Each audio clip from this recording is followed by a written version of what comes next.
one piece of career advice you wish somebody had given you when you were starting out?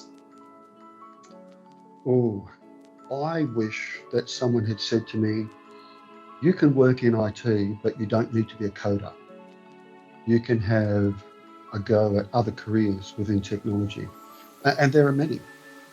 Business analysis, business engagement, systems analysis, support, infrastructure, architecture, risk, cyber. Tech is not just restricted to coding, and that's something I hear a lot in discussions about women in technology, go to a coding camp. Coding is important, it's an important underpinning, but it's not the only avenue you can take, and it can be disenfranchising to some people. So the business of technology itself is more than just coding. I was a terrible coder. I was really bad at it, and I didn't have the right mental model for it. Frankly, C++ is awful in my view. And if I'd had that advice to be curious and try different roles, it's got at least a couple of benefits. One is that you can try out different roles. It might be that you have a rotation that you go through, and you will tend to gravitate towards something which gives you the greatest joy and the greatest enjoyment. And I think the second benefit if I'd had that advice, is that you get to understand how the whole business of technology works, which means you can connect the dots with how technology works with the business and with risk and so on. And it makes you a better technologist or a better engineer. So the advice I wish I'd gotten was to be a better engineer, take on a broad set of role experiences, and it will make you a better person.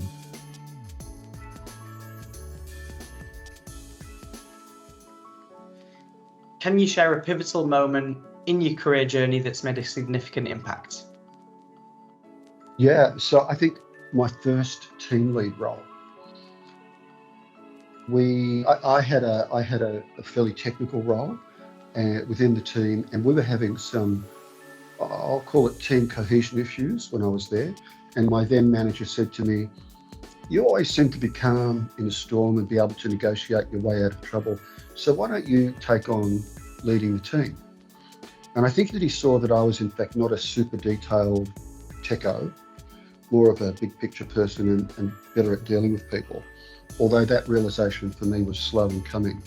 So that led me to gravitate towards more management roles, larger teams, leadership positions, which I then discovered I really enjoyed a lot more than the super detailed technical work.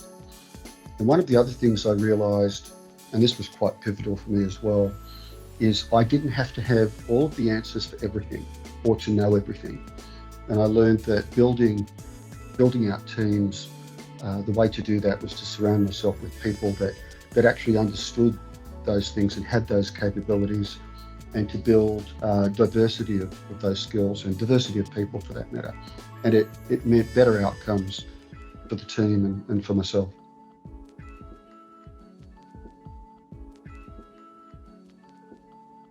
How do you approach challenges and setbacks in your professional life, and what's your go-to strategy for overcoming them? Oh, setbacks. That when you say setbacks, my mind goes to mistakes. That's what I think of. I've had a few of those, and my take on this is you need to take setbacks or mistakes head on. Don't deflect, don't defer, own them. You've just got to take it on board. I have a tendency to make things personal, and what I try to do is to try and not make it personal, and I try and keep my emotions out of the matter, or at least keep my emotions under control. My go-to is I'll take a long walk. I actually go for a walk somewhere, try not to think about it, write down my thoughts in order to sort of understand what the root cause is. I think the other thing for me is, unless it's time critical, it's important not to knee jerk. So I will tend to sleep on things to recover composure. And I like to call it crowdsource a solution. So I'll go to my team and say, hey, what do you think about this? What about doing that? How can we overcome it that way?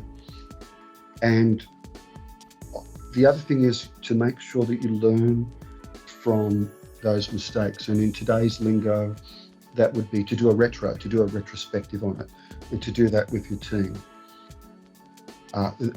Finally, if you have a mentor, go and talk to your mentor about it. I think that could be really useful.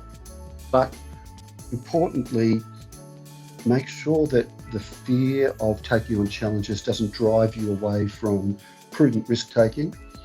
And the way that I overcome that is I talk to people first. So it's that the crowdsourcing of opinions and potential solutions. So that's the way that I tend to think about challenges in my professional career.